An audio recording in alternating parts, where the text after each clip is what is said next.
Well, you spoke several times before about ideological subversion. That is a phrase that I'm afraid some Americans don't fully understand. When the Soviets use the phrase ideological subversion, what do they mean by it? Ideological subversion is the process which is legitimate, overt, and open. You can see it with your own eyes. All you have to do, all American mass media has to do, is to unplug their bananas from their ears, open up their eyes, and they can see it. There is no mystery. There is nothing to do with espionage. I know that espionage intelligence gathering looks more romantic. It sells more deodorants through the advertising, probably. That's why your Hollywood producers are so crazy about James Bond type of thrillers.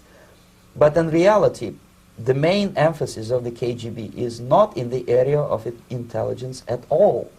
According to my opinion and opinion of many defectors of my caliber, only about 15% of time, money, and manpower is spent on espionage as such. The other 85% is a slow process which we call either ideological subversion or active measures, активные мероприятия in the language of the KGB, or psychological warfare. What it basically means is to change the perception of reality of every American to such an extent that despite of the abundance of information, no one is able to come to sensible conclusions in the interests of defending themselves, their families, their community, and their country. It's a great brainwashing process which goes very slow, and it's divided in 4 basic stages. The first one being demoralization. It takes from 15 to 20 years to demoralize a nation. Why that many years? Because this is the minimum number of years which requires to educate one generation of students in the country of your enemy, exposed to the ideology of the enemy. In other words, Marxism-Leninism ideology is being pumped into the soft heads of at least 3 generations of American students without being challenged or counterbalanced by the basic values of Americanism, American patriotism. The result you can see.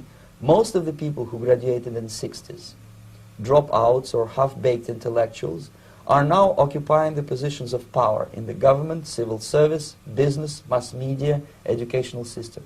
You are stuck with them. You cannot get rid of them. They are contaminated. They are programmed to think and react to certain stimuli in a certain pattern.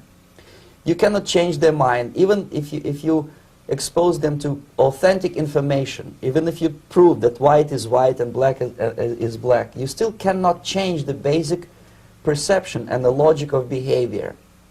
In other words, these people, the process of demoralization is complete and irreversible.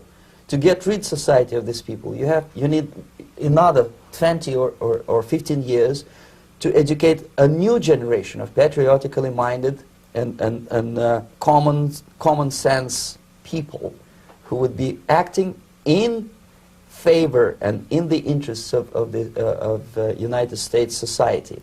And yet these people who've been programmed and, as you say, in place, and Yes. who are favorable to an opening with the Soviet concept, these are the very people who would be marked for extermination in this country? Most of them, yes. Simply because the psychological shock when they will see in future what the beautiful society of equality and social justice means in practice, obviously they will revolt. They will be very unhappy, frustrated people. And the Marxist-Leninist regime does not tolerate these people. Obviously they will join the links of dissenters, dissidents. Unlike in present United States, there will be no place for dissent in future Marxist-Leninist America. Here you can get popular like Daniel Ellsberg and filthy rich like Jane Fonda for being dissident, for criticizing your Pentagon.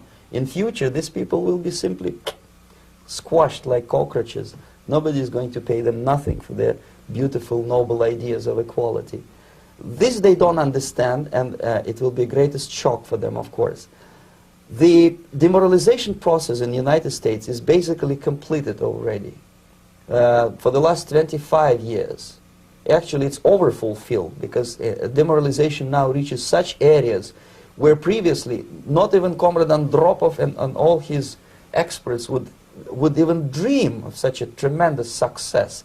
Most of it is done by Americans to Americans, thanks to lack of moral standards. As I mentioned before, exposure to true information does not matter anymore. A person who was demoralized is unable to assess true information. The facts tell nothing to him.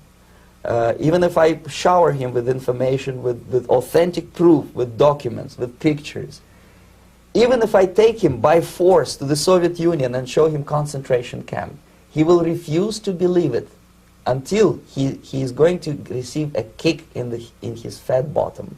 When a military boot crashes his, then he will understand, but not before that. That's the tragic of the situation of demoralization.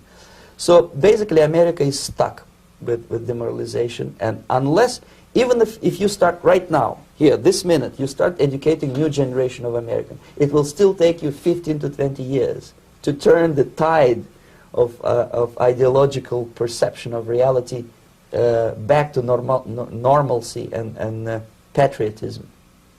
The next stage is destabilization. This time, subverter does not care about your ideas and the patterns of your consumption. Whether you eat junk food and get fat and flabby, it doesn't matter anymore.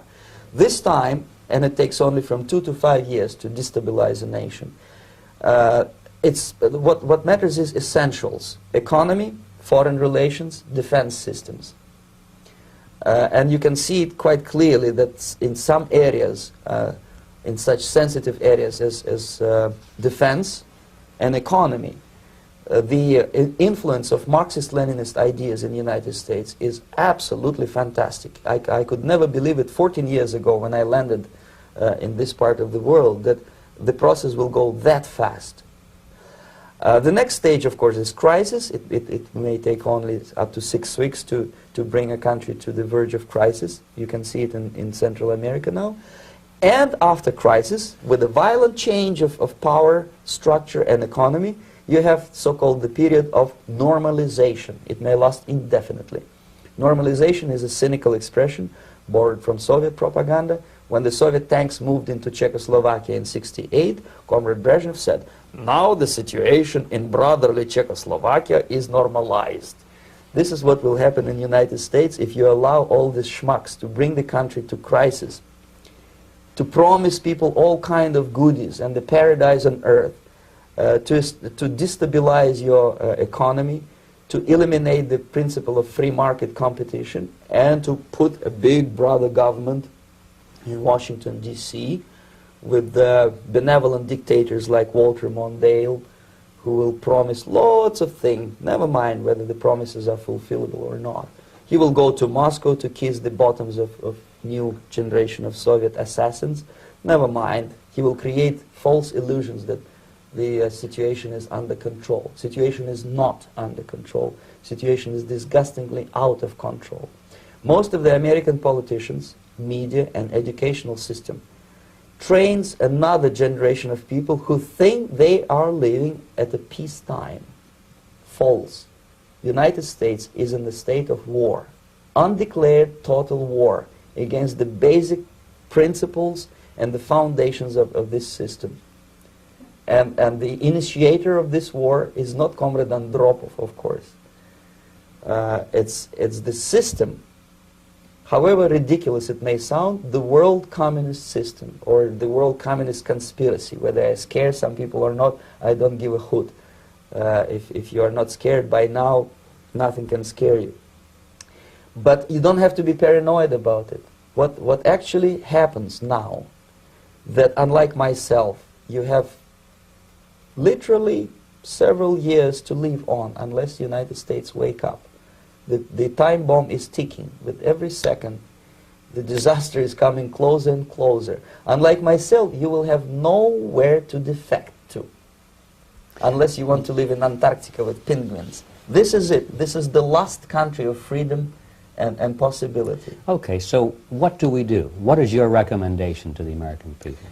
Well, the immediate thing that comes to my mind is, of course, There must be a very strong national effort to educate people in the spirit of real patriotism, number one. Number two, to explain them the real danger of socialist, communist, whatever, welfare state, big brother government. If people will fail to grasp the impending danger of that development, nothing ever can help United States. You may kiss goodbye to your freedom, including freedoms to homosexuals, to prison inmate. All this freedom will vanish, evaporate in 5 seconds, including your precious lives.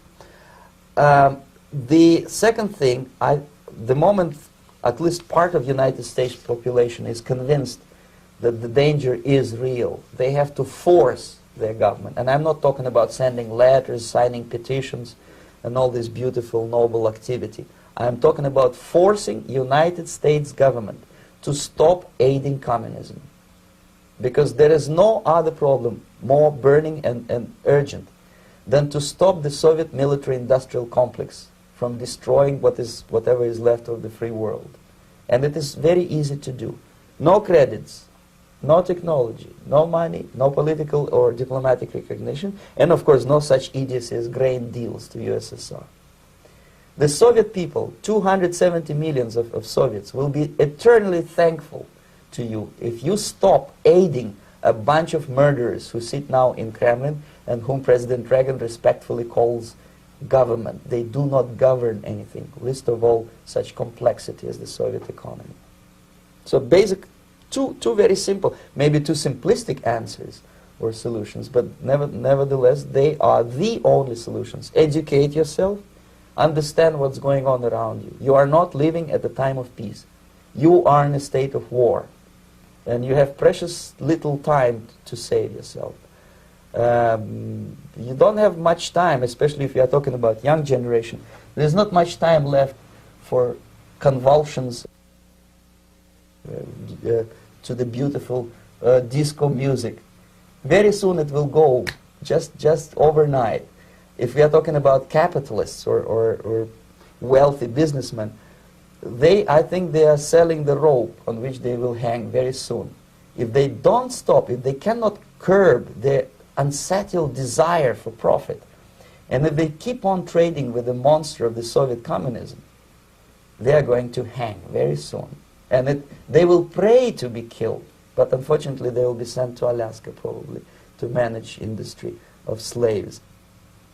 It's simplistic. I know it sounds unpleasant. I know Americans don't like to listen to things which are unpleasant. But I have defected not to tell you the stories about such idiocy as microfilm, James Bond type espionage. This is garbage. You don't need any espionage anymore.